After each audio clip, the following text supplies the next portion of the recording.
You know, Joe, you're not as tough as you pretend. I think deep down you're pretty sensitive. Who you calling sensitive? Just watch your mouth. What are you so uptight about? A lot of things, mainly you. Me? Why me?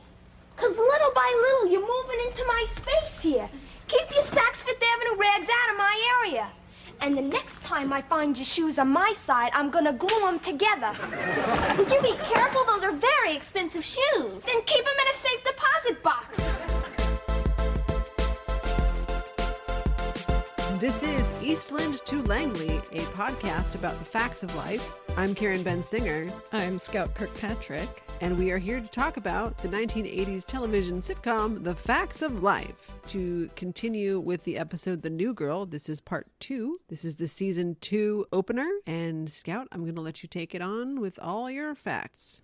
I got the facts right here. So like you said, yes, the episode is titled The New Girl Part 2, the second part of our season 2 premiere. It was also filmed second, which makes sense. So it has some of the same folks involved as part 1, the same director, Bob Claver. There is a different writer credited, Jack Ellison, who was an executive producer on The Facts of Life for 5 seasons. He also was a producer on One Day at a Time, The Doris Day Show, which I'd never heard of, The Danny Thomas Show, which I'd also never heard of, and The Andy Griffith Show, which I had heard of. Good, because otherwise I would...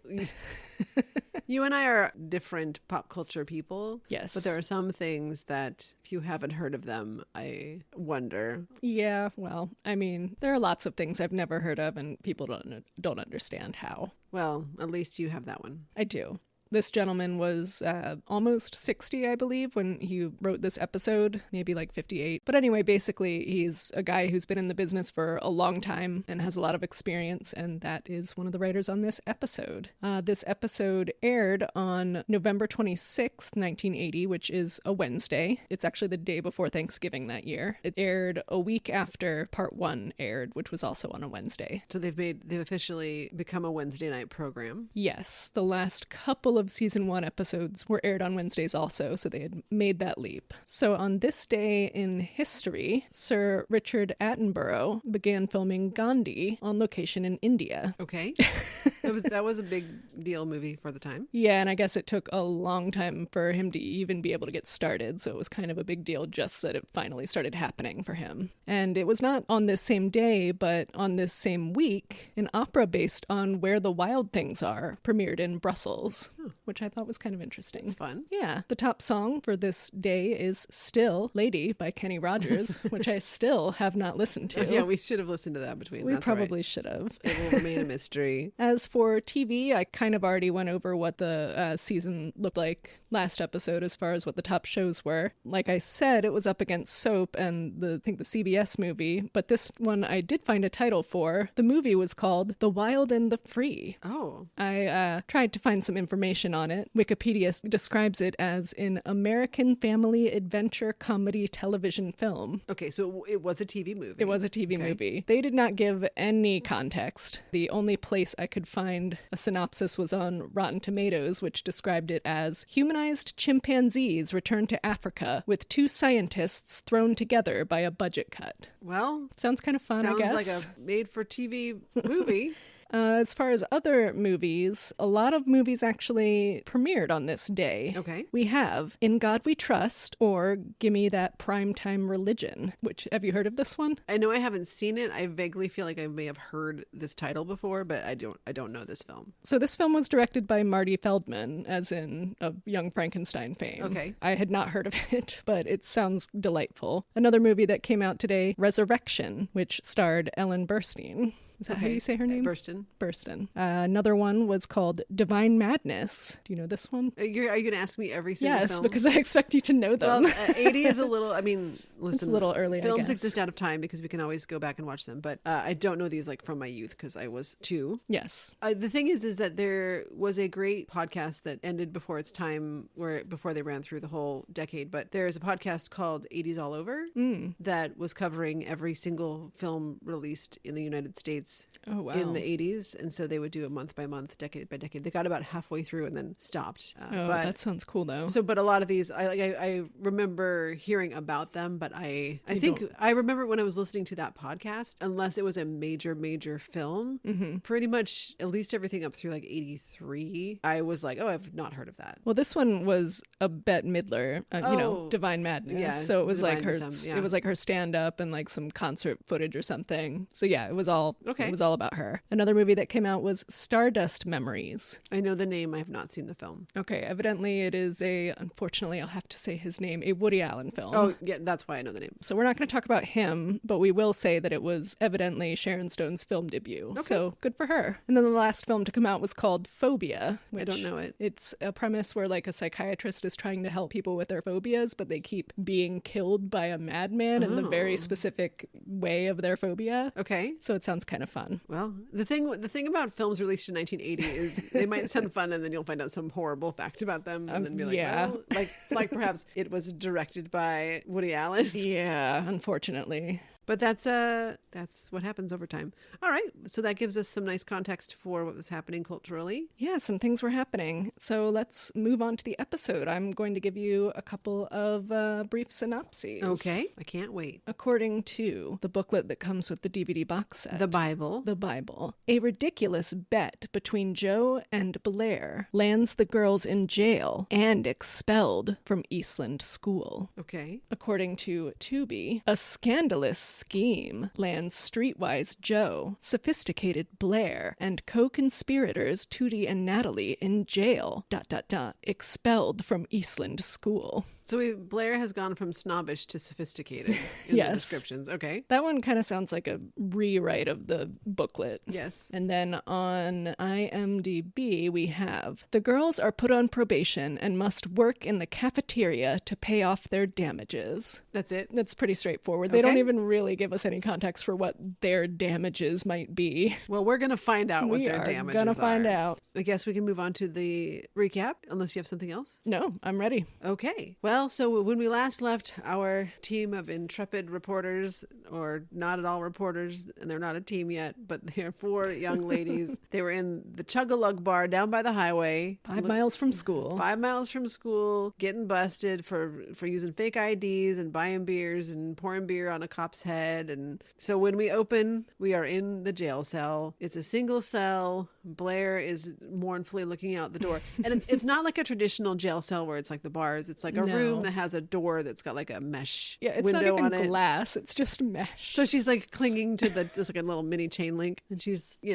lamenting that she's in jail. And everyone's kind of freaked out about this except for Jo, who's she's just lounging on the top of like a bunk, a jail bunk. She looks like she has not a care in the world. She's just being cool. And Blair's freaking out, I think accusing Jo of being the reason why they're all there. And Jo tells Blair to blow it out her Gucci bag.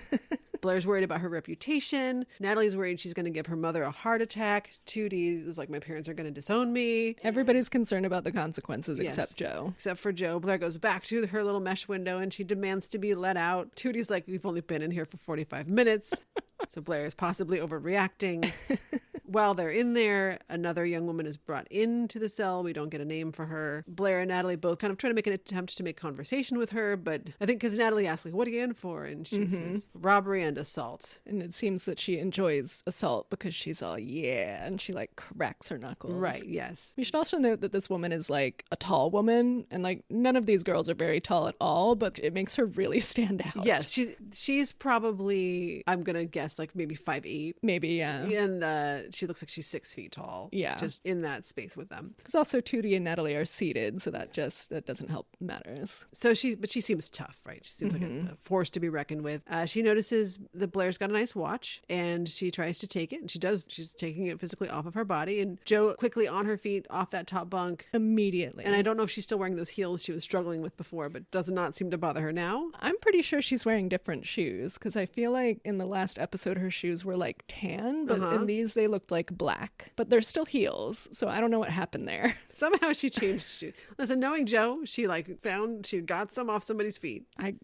She just got shoes. Who knows? She got shoes. She got shoes. So she jumps down and she intervenes. She makes another like a body shaming joke at this person. This is Joe's shtick at this point. And again though, it's not to defend saying this kind of stuff to people, but it is more of the I know this is going to piss this person off versus I think a real commentary. Whatever, she's being an asshole, but she's threatening this person who's trying to steal Blair's watch. This girl has like a head on Joe, like a head taller than Joe. She just gets right up in her face. And she threatens to rearrange her face, change her eyes or mouth around, or I don't know, something. some like 1980s threat of violence. And it works.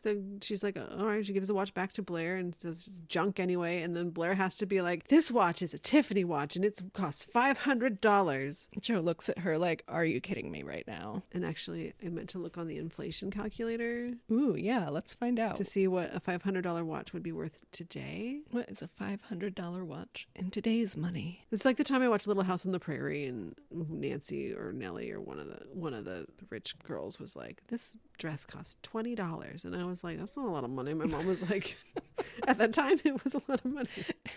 I was like, big deal, your dress costs $20. $20. In like 1890, that was a big deal. That was a big deal. All right. So in 1980, a $500 watch would be worth $1,848.92. Blair. So she's wearing almost a $2,000 watch. Okay.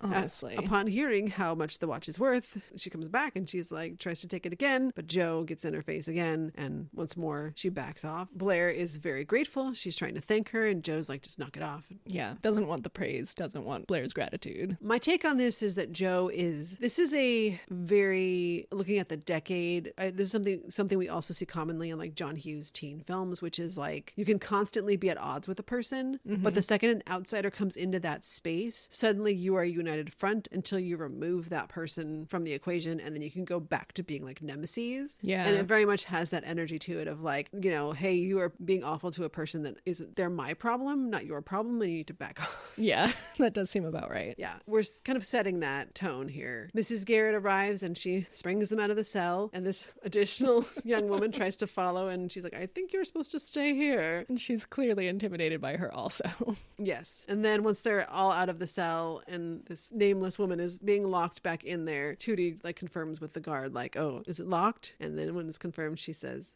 something like, see you later, turkey. See you later, turkey. She has to gloat. Yeah, she has to gloat and then runs away.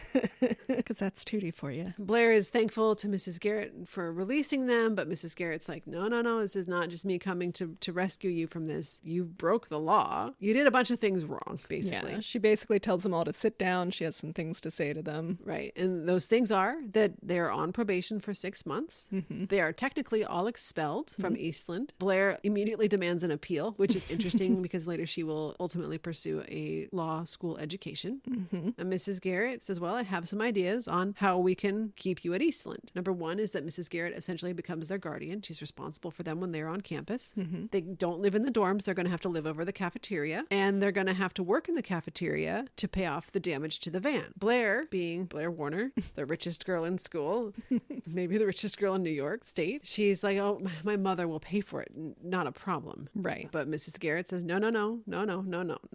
All your parents have agreed that this is going to be the plan. You don't get out of this by you can't just write a check. Your mother can't just write a check. You're going to work this off. Again, this is another instance where I think in the way that people like to paint Blair, you would think she would resist more, but she's like, okay, right, this is the right thing to do. I don't like it, but this is what we should do. Tootie and Natalie are on board as well. But Joe is like, nah. I didn't come up here to be a dishwasher. You know, this is not part of my deal. And I'm not here to make friends. So don't lump me in with you three. Yeah. She's like, you're a trio, not a quartet. Yeah. And Mrs. Garrett's like, that's fine. You can go home. That's on you. And Joe here says that her bike is busted, which up until Blair was like, I'm not going to ride on the back of your motorbike to go to the Chug-a-Lug bar down by the highway. This is the first we've heard that the bike is not in working order. Yeah, this is news to everyone. She can't leave. Blair offers to get everyone everyone to chip in to buy Joe a bus ticket. Already picking up on the fact that if she offered to buy Joe a bus ticket, Joe would not accept it. It's true. But anyway, Joe decides, you know what, just to spite you, I'm going to stay in school. So they all go back to Eastland. We meet Howard the chef. He's a tall, older man. And Mrs. Garrett announces that they're going to be his helpers, his potato peelers and his trash haulers and all these things. And he has this comment. He says, great, I believe a woman's place is in the kitchen. And Natalie says, I bet his specialty is chauvinist pig, which is a great response. It is. But it's just such a weird joke for this man. This man is alone with 5 women. Yeah. You know, 4 young ladies and Mrs. Garrett. And he says that. And there's like that's no how you know it's follow-up. 1980 because Yeah. no one challenged Yeah, any of there's it. no follow-up Well, no, after that. It was challenged. They all kind of rolled their eyes and then Natalie said that. Yeah. It's a joke. I don't understand why it's there. I guess it's trying to characterize Howard, maybe. But it doesn't. It just makes him sound like a jerk. Well, yeah. But anyway, but everyone agrees with that. They're like, you, how dare you say that? Blair has never done menial work before. Yeah, she is concerned that she won't know how to take out the trash. Yes. And in that moment, an attractive, seemingly kind of age-appropriate young man, probably he's like maybe 18, shows up to inquire about a busboy job that he has seen posted somewhere. But also, like, what time of night is this? He comes in, he's like, I'm sorry for the late hour, but I'm here about the job. And I'm like, Howard says the kitchen is closed, so you can't even come down for like a late night snack at this point. And like this boy is just wandering in off the street at like midnight or whatever to look for a job. Well, okay, let's reverse engineer this. So Okay, let's do it. What do you got? we know that they intended to leave the campus right after dinner, which I Okay. would assume dinner's probably at 6, Sure. 5, probably 5 o'clock. I'm going to say 5 o'clock dinner, 5:30. Let's split the difference. So 5:30 dinner, so dinner over at 6. So then hotwire the car. It's only 5 miles up the road. They're at the Chuggalug bar by 6:30. It's like dark when they get there though, so I feel like it, depending on the time of year, it has Well, to and be it's summer, or it's like It's September. probably like August or September. So All right, so let's 8. sure. I don't know. So know. let's push 8 o'clock. They're not in the bar more than 30 minutes. They're locked up for maybe 45, according to Tootie. I mean, you're right though. It's at least 10:30. It's getting late. It's late. It's late for a young man to show up, but there's no internet. It's true. He can't just tweet at them. They're also He couldn't tweet at them today. There's no Twitter. There's also like not. I don't think that there's like a phone in the kitchen. Do we see anything like that over the years? There might. I don't know, but Who knows? It is Anyway. weird. Maybe that's how you did it back then. You rolled in. Listen, if you were a semi-attractive young man young white man in 1980, I bet you could just walk into a kitchen at 10:30 at night and say, "I'm here for the job," and they would say, "You should Great. be the manager of this restaurant." Yeah, that's probably And true. that's how celebrity chefs began. Yeah. That's how Bobby Flay started. That's not true. Don't look that up. Don't put it on the Wikipedia page. All right. So he shows up for this job, but the response is, "Oh, so sorry. The position has been filled." But Natalie is like, "No. We could use some help." Natalie's ready to hire Absolutely. him on the spot. And even Blair is agreeing, like, "Yes, he can work here." So they're gonna just like Watch him work. watch this guy work. Joe is- like sneers at her as she said is it. just She's like, disgusted by "Ew." this premise. So they send him away, and Natalie says, "We really are being punished for our sins because the cute boy has been removed from her presence." Joe does express, she's like, "Well, I could have used his help because otherwise, we're either going to be in class or working," which is the point of this punishment. Also, interesting statement for Joe to make because later on down the line, she packs her schedule, her school schedule. yeah. She is busy. 100% of the time. And I'm actually in this watch, I was thinking about that. I was like, you know what? I wonder if this is something, again, me giving far more weight to the narrative, I think, than anyone working on the show. But Probably. I feel like Joe, knowing kind of how she is as a person, that maybe for her to build that habit of, if I'm constantly busy with what I'm moving toward for my future, I won't try to pull stupid shit. Right. And I'm wondering if this is kind of where that begins. And then later on when she's in college, that like, it's just a habit. She just likes to stay busy because it keeps her out of trouble, even though I think by the time she's 20, she has no desire to get into that kind of trouble. She's much less of a little punk. Yeah, but I think we're seeing kind of the beginning baseline of her work and study habits, which is just to like pack the schedule. Yeah. So that I'm just constantly on the move. Because also it's a big deal for her to be getting this education in the first place, both at Eastland and then later on when she goes to college. So Yeah, for all that she seems to like not give a shit about it right now, it's actually very important to her, and that Yes. starts to come out later. Tootie has a weird comment about how she needs her 8 hours of sleep. This is in line with having this guy help them. She just, I don't even want to get into it. Listen, we already had to talk about Woody Allen. It's true. So again, it's 1980. So her joke is just, the joke is that she needs 8 hours of sleep a night, 9 if she's having a dream about Michael Jackson, which Yeah. at the time, Michael Jackson was younger. He was and like a heartthrob. A huge star. He was he did not even hit the stardom that he would hit in the 80s. And I don't think that generationally, I'm sounding like an old ass Gen Xer, but to be real about it, there is no one at this point in time. Beyonce is close. Taylor Swift is close to that line, but the magnitude of stardom that Michael Jackson carried in the mid 80s especially has, I still think, been unmatched. And this has nothing to do with if you like his music, or if definitely has nothing to do with who we have learned he allegedly was as a person. Right. But his star power in the 80s was something huge. Astronomical. We were in a culture where everything was kind of pinpointed toward, like, in really specific directions. And I think if we had that same kind of culture now, then I do think that we would have people who could match it. But it's just that, like, he was the biggest star in the world. Yeah. And that still carries to this day. Yeah. People still know who he is. And Tootie Ramsey knew who he was then. Oh, she did. I do want to point out that she is wearing like red nail polish. I noticed at about this point. Okay. And I don't actually know if she was wearing nail polish in the last episode. I certainly didn't notice it. I mean, either way, it matches her outfit and it's cute, so it's fine. And then she has like this cute little pin of like 2 popsicles on her jacket. And I feel like that was a fad or something of like little ceramic pins of little objects, kind of a thing. That was I don't recall this happening. fad, but I thought it was cute. I agree. So Mrs. Garrett takes them upstairs to show them to their new room, which is currently being used as a storage room. It's just got a bunch of stuff in it. And they're like, what do you mean that this is our room? This is our new set. So they're horrified, and Blair is like, ha ha ha, Mrs. Garrett, you really got us with this one. And no, it's not a joke. She's like, you're going to live in here together. You're going to clean it up.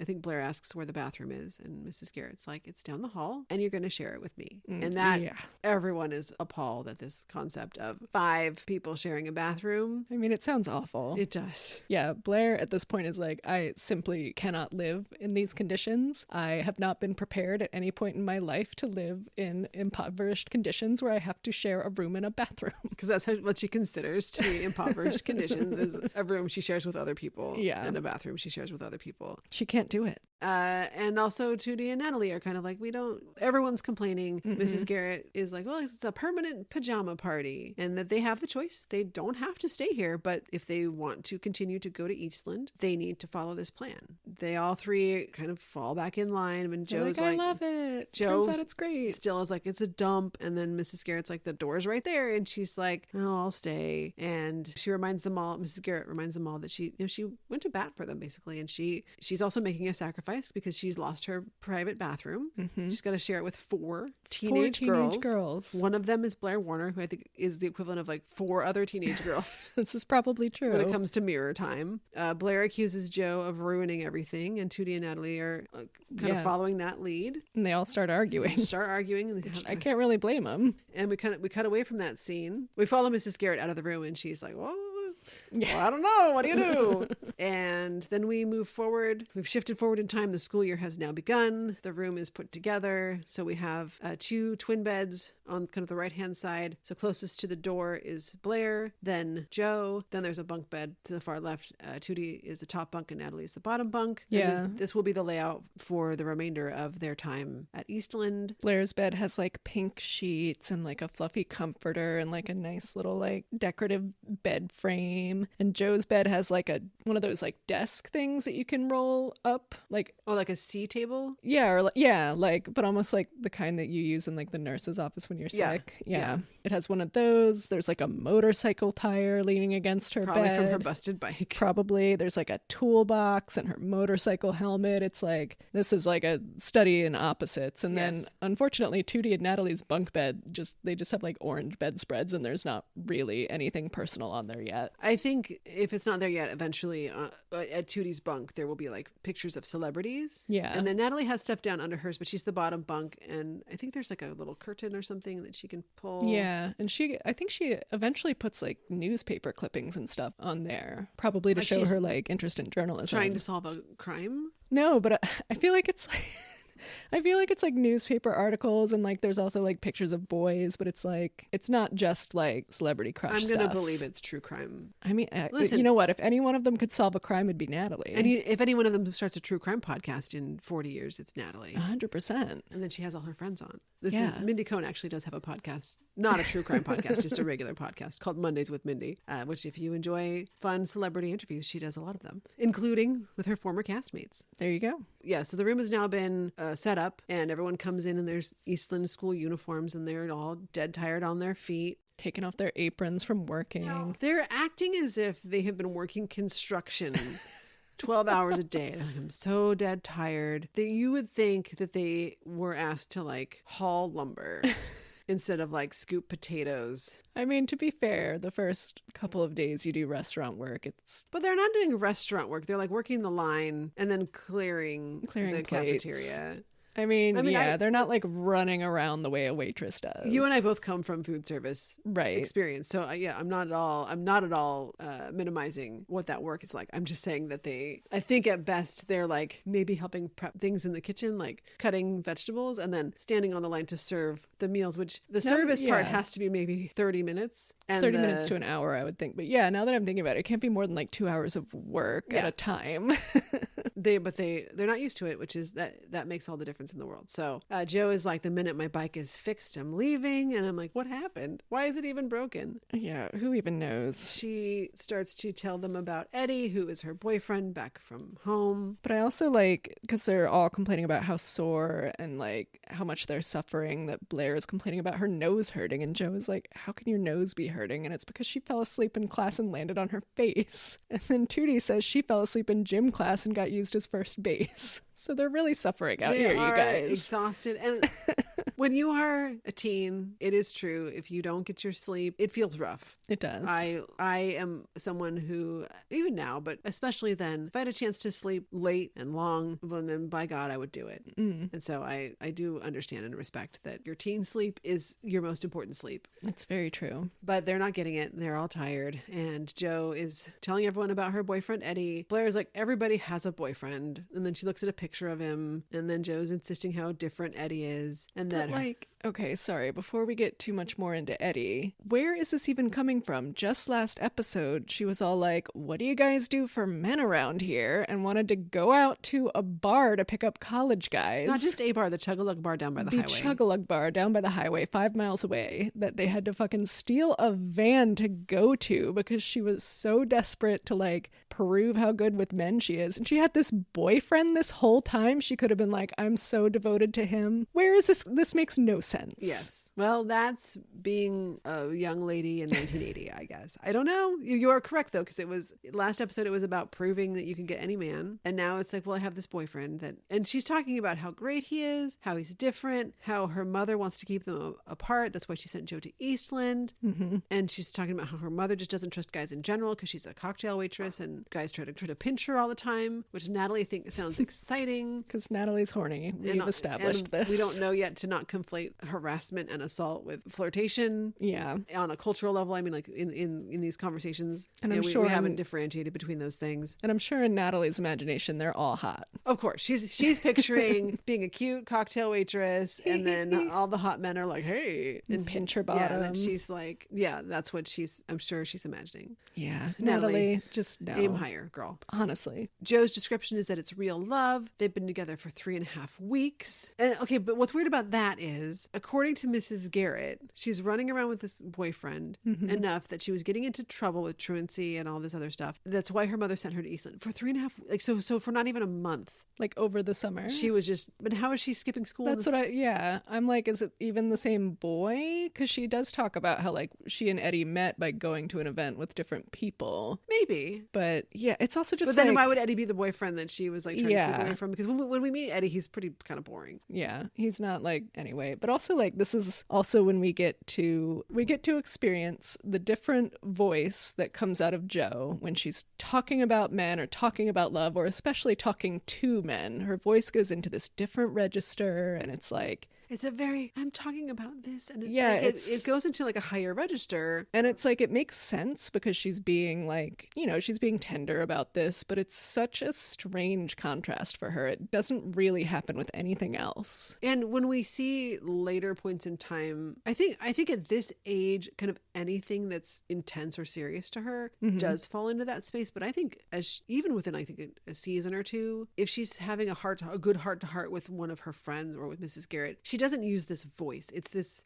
And it's that thing of, in general, when women kind of put on a voice in speaking to men, and this is in a very generalized sense, but like that thing of feminizing yourself so that they don't feel threatened and that you can kind of talk to them on their level. And it's interesting, even as she talks about him and these things, that it's framed as this is kind of her sensitive side showing, and that will shift a little bit. Yeah, well, and I would say she doesn't even use a voice like this when she has her heart to heart with Mrs. Garrett at the end of the episode. Like it's different. Even from that. Yeah. I feel like this voice is also something that sometimes you see from people when they're like teenagers talking to adults. It's a very, I'm trying to think of the word I want to use for it, but it's a very put on voice that it seems very intentional, I think is what I'm going for. I also think what also may be happening is we have an actor who's like 15, 16. She's like 14. Or 14. But I'm saying we have like a young teen performer who this is kind of what she's known for. And I think part of that is how she dials into this. And I think that Nancy McKeon as a performer just gets better and better. And so when we have these scenes and these moments, she doesn't have to rely kind of in this space. But you are right. I think between this and where we will land at the end of the episode, it is kind of two different tones. But I think we're kind of seeing the culmination of all those elements. Yeah. And it does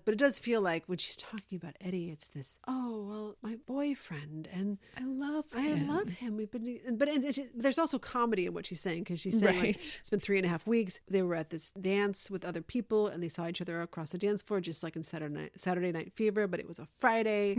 And Natalie thinks that's so romantic and great. And then in hearing this and hearing Joe's special voice, Blair says, like you're actually pretty sensitive, in a way that I don't believe she's being nasty or sassy to her. She's not at all realizing in real time, this tough girl who showed up, there's more to her than meets the eye. She's sensitive. Joe takes that as the biggest insult that Blair could have said to her face. She overreacts exactly like someone sensitive would. She says, who you calling sensitive? Watch your mouth. And it starts a whole fight. And Blair says, what are you so uptight about? And she says, mainly you, which will be the give and take, back and forth, ebb and flow of the next many years. Yeah, that's them in a nutshell. She starts getting mad because Blair's things are in her space. Keep your clothes and your shoes off my side of the room. They get into a loud argument. Mrs. Garrett intervenes. She enters the room, and then Joe rattles off this like list of cosmetics that Blair has allegedly overrun into her space, her hairspray and lipsticks and makeup and like a whole, Blair probably does travel with like an entire cosmetics counter worth of product. We did see her makeup bag, which is like a normal person's suitcase. And it's just, she's complaining about that. Blair says, well, it's not easy sleeping next to Mr. Goodwrench over here. And then Mrs. Garrett demands to like each other. That's an order. So we cut away from that scene. But that scene is also not only their beds, but their outfits are like the perfect contrast. That's like when we really get to see like they're no longer wearing like their aprons, and like Joe has her like Eastland vest open, her tie is loose, and Blair is all buttoned up. And like as these two are just shouting in each other's faces, it's just like the contrast of the two of them butting heads. I'm pretty sure that if you are on any of the major social media platforms and you type in Joe and Blair, and you might have to put facts of life, but if you put them in, this GIF is one of the things that shows up. Is from, I think, this, like, it's that contrast of the Blair with the buttoned up presentation and Joe kind of being loose and casual. Yeah, and Joe's like ponytail and Blair's like flowing blonde hair. Yeah, so this is like iconic Warner pulling the check at odds. Yeah. We have that moment. Then we cut to the scene downstairs in the cafeteria. They're working that service line, scooping food out. And this uptight other student named Margot, she shows up, and Molly Ringwald, from last season. This will be Molly Ringwald's final appearance on The Facts of Life. She's with this Margot girl, and Margot is just being an asshole. She is just being a jerk, kind of holding over them that they're there to serve her. Joe fat shames her in return. Joe again body shames this. It's her go-to, but this Margot's not. She's not fazed by it. She just keeps moving. Mrs. Garrett comes over to tell Joe to cool it and be quiet. quiet. And to be fair, Jo does. She does make an attempt. Okay, fine. I'll just shut my mouth and serve the friggin' potatoes or whatever. I didn't even notice what food she was slinging. I forget, yeah. So this time through, don't even remember who the background actors were in this scene, except that I think in the line I saw like the Carrie White girl again, the girl with like... Yeah. Carrie White girl sounds like... Not Carrie, the Carrie White girl. Carrie White girl sounds like a generic person.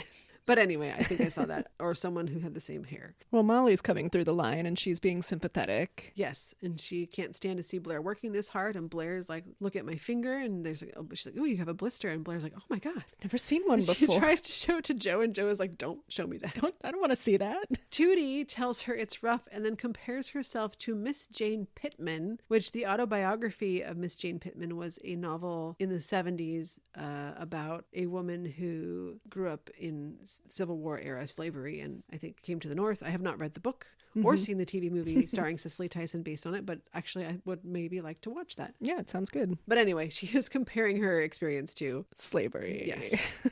Mrs. Garrett tells Jo and Blair to go clear the tables. Tootie and Natalie have a little further exchange, which I didn't note here, but they're just kind of commiserating about. Yeah, Tootie's like, oh, I'm so sore, but am I happy? No. Yeah, she's just like, no, I hate this. Everyone is unhappy with this arrangement. Jo and Blair are out on the dining room floor, they're bussing the tables. Margot calls waitress over to Jo for her to clear their plates, and she's kind of she calls her over and just like leans back so that Jo can collect the things from the table, and then she keeps kind of like handing her one more thing and take this and this. Honestly, it's pretty mild, like she's not throwing it at her or anything. She actually puts the napkin in the glass, which I think is... No, you don't do that. I guess, but she's consolidating. That is an attack. She's consolidating everything in a way a lot of people don't. That's what I was trying to say. No, but a napkin in a glass, you don't do that. I'm just trying to say... That just makes everything worse. She could have like had a lot of other things going on, but it's like 4 things. She's like, take this. But she knows it gets to Jo. So Jo like brushes off the table, but like brushes the crumbs onto Margot. But Margot like laughs it off and she's like, oh, it's no wonder that she's so good at this because her mother is a waitress. As if that is... Again, the biggest insult that anyone could ever utter. Yeah. Because Jo is like, I will kill you. She doesn't say that, but that is her attitude. She's like, Molly is the one sitting with her, and Molly's like, cut it out. So Margot is literally just doing this to be a bitch. Yes. Like, Molly's not amused. No one else is into this. She just wants to, like, poke at Jo for whatever reason. Yes. And Jo is, I think, probably the newest addition to the school. Mm-hmm.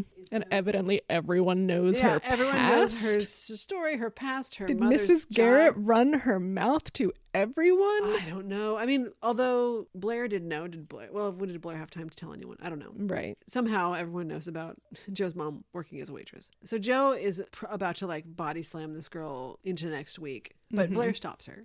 She says, no, you don't need to stoop to her level. You know, we're Eastland students. We handle things with dignity. And then she takes a used pie. Why do you have to call it a used pie? Out of the bus tray. Like it's like leftover pie, and she smashes it into Margot's face. It's just whipped cream. It's like, yeah. But she throws it in her face. Every time I see this scene, I think about Orange is the New Black, and I think about Crazy Eyes throwing her pie for what's her name? Old Blondie. What, Piper? No. Yeah, Piper. No, or Piper's the other one, right? Alex? Which one is which? Piper is the main character. Okay. Alex is...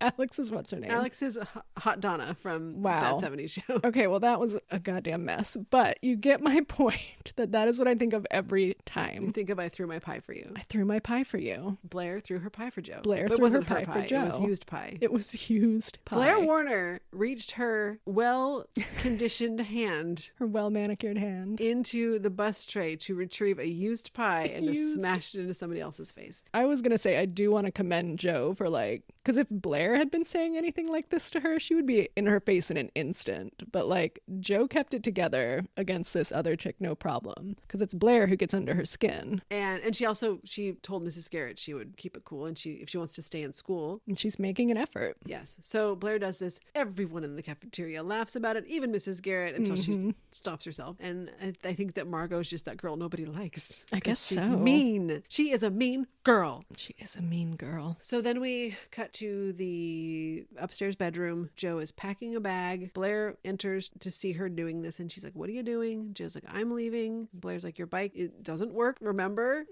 And Joe's like, basically says she'll hitchhike because it's 1980, and that's what people did. That is unfortunately what people did. Blair thought that their moment down in the cafeteria was like a moment of unity. Because she threw her pie for She her. threw her pie. She threw used pie for her. But Joe's not interested. She could take care of herself, and she doesn't need Blair's help, which will be a theme throughout this series, especially when they're still at Eastland. And even later, there are times when she might need Blair in her life. But she will never admit it. No. No, she doesn't want Blair's help. She can handle now. herself. Right now, she can handle herself. Blair's like, I broke a nail for you, reaching into that bus tray to get that. She really thinks that might mean something. Like, she's like, look, like showing her. Joe doesn't care. Joe's like, I thought you'd be happy because if I'm gone, you got room for all your crap, all your hairspray. Mrs. Garrett enters, and Joe's like, I don't like it here. And Mrs. Garrett's like, okay, but you know, your mother, she worked really hard to get you here. And because Joe says she's not, because she basically accuses Joe of quitting school. And she's like, I'm not a quitter. And she says, well, neither is your mother because she's working really hard to send you here. And essentially kind of saying like, do you want to disappoint your mom? And Joe starts to cry. And this is why Nancy McKeon is paid the big bucks, why she's the one billed as Nancy McKeon as Joe, because that is when you get that credit, that means somebody on your team really worked that out. That's a kind of position of honor in a way. To be that person generally means someone negotiated something for you. I actually don't know if it means you're getting paid more or it's equivalent to something. I think at some point she was paid the most out of the girls, but it was not from the start, I don't think. But she's kind of in high demand at this time. This is why, though, because she can't cry. She can cry on command. One of the greatest criers of television. So well, honestly, yeah, like she's just like getting teary at this point. Like tears aren't falling yet, but she's there talking to Mrs. G. She's choked up, teary eyes. She's crying through everything Mrs. Garrett's saying about her mother, and so she says, "You know what? I'll stay out of respect for my mother because I happen to think she's a very special lady." And she's crying, and you're just like, "Oh, Joe loves her mom so much." And like she says, "I'll think it over," and she like waits like 2 seconds, and okay, I thought it over. I'm gonna stay. I'll stay. This whole scene unfolds in front. Blair is sitting right there in the room. Yeah, just watching quietly. And again, this is a thing that happens multiple times. I was gonna say that, yeah. The person that you would think Joe wouldn't want to be present for any of her kind of emotional moments is right there from the beginning. Right there. And I think that is, well, let's finish out the episode, then I want to talk a little bit about that. Yeah, me too. Then Tootie and Natalie enter, and they're asking what she's doing, but now Joe's ready to kind of play it off and make a joke about it. I got no privacy around here. You're all up in my business. And Blair announces that it's good news / bad news because Joe has decided to stay, and they all laugh about it. They all go around Joe's bed to where her bag is packed, and they are like, quote, helping her, but they're kind of just pulling everything out of her bag just and kind throwing of it around. at her. And at one point, Blair has like Joe's shirt when she puts it on her head and then kind of grabs her with it and wraps it around her neck. Yeah, kind of pulls her in. 100% like playful silly. Yeah. And it's something that ends up in the main credits. Yeah. But casual choking. Yeah. Just casual. Casual. A little bit of casual choking. A funsies choke. And they're just like, woo, Joe's staying. And that's where we end the episode, is that they're kind of a bit of a unit. They still have a lot of work to do as friends, but Joe is part of this group. You know, they're no longer a trio. They are a quartet at this point in time, and will be. Yeah, for till the end of the run. So to kind of bounce back to that moment of Blair being present for, now I lost completely what I was going to say about it. I don't think I got it. It just becomes a theme with the two of them. And I think it's really here to have this in Joe's first appearance, essentially, that here's this person. She can't stand her. Everything about her is completely antithetical to who Joe is. This girl, she's blonde, she's rich, she's pretty, because I don't think Joe classifies herself as a pretty girl. I think the next episode kind of gets into that space. You know, she's tough. Joe sees herself as, you know, she's tough stuff. She's from the Bronx. She ran with the Bronx Barbarians or the Young Diablos, maybe whichever both. one. I think they list them both. She's just they are opposites, and they're presented as opposites. But I think it is, even again, if this is just kind of how the blocking laid out, to be doing a sitcom, to have Blair right there for this really important and emotional moment for Joe, where she's leaning into something and sticking with something ultimately out of respect and love for her mother. other. Yeah, it's very personal. Yes. And Blair is just there watching. And even like towards the end when Jo is saying she's going to stay, she even kind of turns and says that to Blair, like to acknowledge that she's there. Yeah, and like you said, this is a pattern for them. They tend to be in the room a lot when the other is having some kind of breakdown or emotional crisis, or just like, you know, a lot of the heart-to-hearts that they have with Mrs. Garrett, the other one is sometimes just there. It's a very interesting way that they build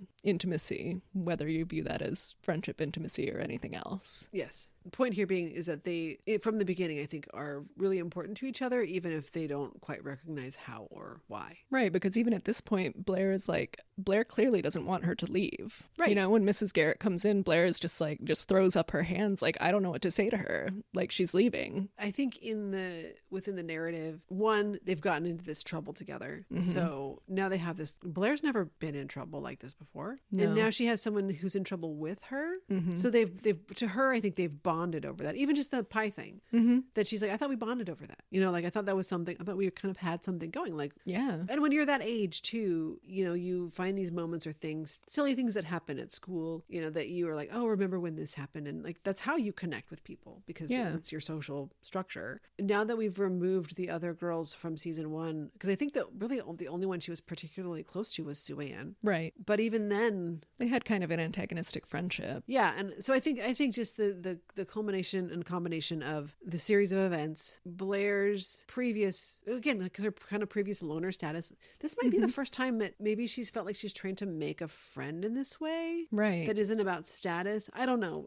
I think as we move through our Patreon episodes with season one, we can kind of gather as many details about that as we can. But well, and I think too, the fact that, you know, she saw something different in Jo when Jo was talking about Eddie. And I think that even though it just made Jo yell in her face about how, no, I'm not sensitive, leave me alone, I do think that was a moment that like made clear to Blair that there is more to Jo. I think Blair sees Jo as a mystery. She's mysterious. Yeah. She's unlike anybody that she knows. She doesn't care about fashion. She doesn't care about etiquette. She doesn't care about money. And the things that she does care about, they're not things Blair knows or cares about or thinks about. Motorcycles. Boyfriends. I mean, Blair thinks about boyfriends. But she doesn't care about them. She's like, everybody has boyfriends. That's true. She's a much more social dater. Yeah. But like, I think that's the one thing they kind of aligned on, right? Was like, where are the men? Who are the men? What is going on? Right. And then but it became a competition. Yeah. I think that my favorite moment of this probably is the pie incident. I agree. And for Blair to like preface it with that long little speech about how this needs to be befitting of Eastland. Blair talks like she's a business person already. Like,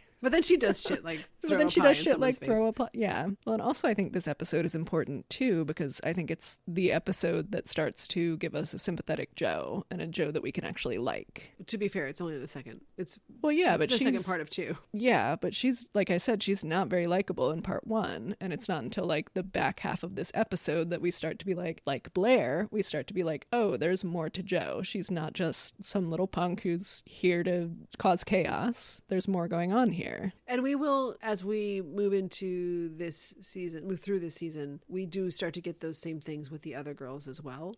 A couple episodes out, we have a 2D-centric episode. I don't remember when the next Natalie-centric one is. I mean, we have a couple that are kind of like group. They're very like, around the foursome. I think about 5 or so episodes down, we'll get into Natalie. So what I'm trying to say is that as much as we're talking about these two, about Jo and Blair, because their friendship and relationship with each other is a primary drive of the show, Tootie and Natalie also get their own moments. Yeah. And I'm trying to recall a couple things. There's some fun stuff coming. Yeah. And by fun, I also mean like really heightened like stuff of the era where things get a little bit, you're like, wow, how are we even here? What's going on? Truly. Certain things that, I don't know, a lot of this just in retrospect is going to be really interesting. I say interesting too much. I got to find a new word. Fascinating, thrilling, adventurous. It's going to be a good time. Fun. Did I have any additional Warner Corner on this? That's what I was wondering. I feel like, I mean, because there's the whole juxtaposition of the two of them coming to each other's defense. Because obviously, like, Jo, without a second thought, jumps down from her bunk and it's not even to defend Blair, it's to defend Blair's watch. Right. Which is like, why would she care if this rich girl lost a watch? Right. But it's the thing of like, that doesn't belong to you. That belongs to my quote unquote friend, because we're in this space together. Right. We're in this together right now. And as you're much not as, part of our group, so don't touch her watch. And as much as Joe spends like most of the episode being like, I'm not with you guys, I'm not part of your group, it is without hesitation that she jumps down to like keep this like scary woman from like messing with Blair. It almost feels like it's involuntary. Joe, there's no way she's gonna let something like this happen. Yeah, she's like, you don't do that. And in the same token, it's like that's where Joe is comfortable jumping in. She is comfortable getting in someone's face and threatening them until they back down. And Blair is comfortable making a flowery speech and throwing a pie in somebody's face, because that's what you do in polite society, I guess. I mean, listen, it's been in the movies for how long? But that's, this episode is about them coming to each other's defense and kind of doing it without a thought. Where we land here is that we have the new premise of the show, which is that these 4 young women have committed crimes together. Be gay, do crimes. I still maintain Natalie did nothing wrong. Don't ride around with your friends who are out there doing crimes. But they got into trouble together, and now they have to work together to get out of that trouble. Mm-hmm. And that means they have to live together, eat together, play Share together. a bathroom. I'm quoting the Parent Trap, the original Parent Trap right now. Oh. You will live together, eat together, play together. Wow. Yeah, it's because they're twins who are trying to find each other's parents and get them back together. Right. I don't know if you've ever heard of it, The Parent Trap, 1968. Have I still haven't seen that version. The original. Well, I've never seen the other. Oh, well. I'll show my hand. I made a pact with a friend that we would never watch the other Parent Trap. Wait, are you serious? I didn't know it was that serious for you. We did make a pact. I could revisit it. Heather, if you're listening to this, let me know if we can release that. She'll know. She'll know who she is. She can tell me. Just send me a message on Messenger if I'm released. That's how we used to resolve things with people who didn't like each other. We said, you go room together. Yeah. And well, that's what Mrs. Garrett's been trying to do with these 2 from the start. She's just like, go be together. You'll like each other. They're going to hate each other. They'll do it together. I mean, it's also just an interesting way to cut the cast in half without having to be like, all these other girls got expelled. We just don't see them. We just move them. We do see them sprinkled occasionally. Throughout. Yeah, like I said, this is Molly Ringwald's final appearance. Most of the other girls make an appearance or 2. Make note of that. Mm-hmm. Make note of when we see the rest of the cast from season 1 come through, and look at who they speak to and interact with. And who they're sitting next to. Who they're sitting next to, because that's going to be important later. There's going to be a whole thing. We'll get there. Yeah.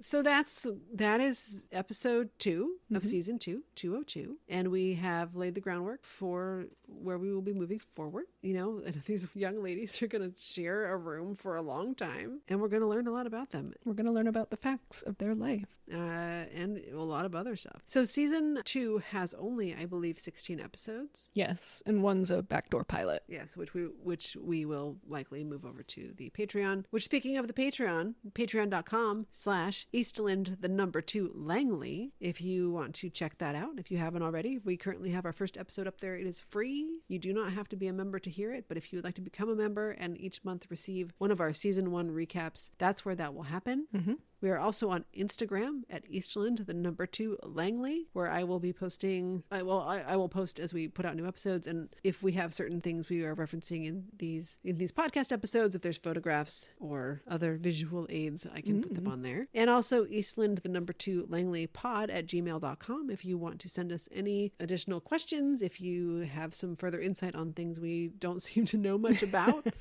we may take a look at that. And it's always helpful to have people who are informed in things. We are kind of just approaching this as pretty casually. Mm-hmm. We're doing a little bit of research on certain stuff around the time, but a lot of these things just come out in conversation, so maybe we don't quite know what to draw from. So anyway, if you have useful info, you can feel free to send it there, and we will decide whether or not we want to talk about it. Thank you for checking this out. We are having a blast doing it. We did look for the YouTube link for this particular episode on that Norman Lear Effect YouTube page, but it didn't seem to be there. It seems like they may be doing a sporadic or out of sequence release of certain episodes. I'm not sure. There were several clips from this one. Also, they're all still currently on Tubi, so if you're watching along with us, then you can always go there. I don't know why I would tell you to watch along with us at the end of the episode we just talked about, but whenever there is one on YouTube, I will always link that in the notes. So if you want to go back and check something or look at it, then that's how you can do it. Last episode was kind of long because we were really getting into the Polnicek of it all. Oh, there was so much. So much. I guess it all slims down. The field narrows when you, I have no clever thing to get out of this. So I'm just going to say thank you for listening and you'll hear us next time. There you go. There it is. Like each other. That's an order.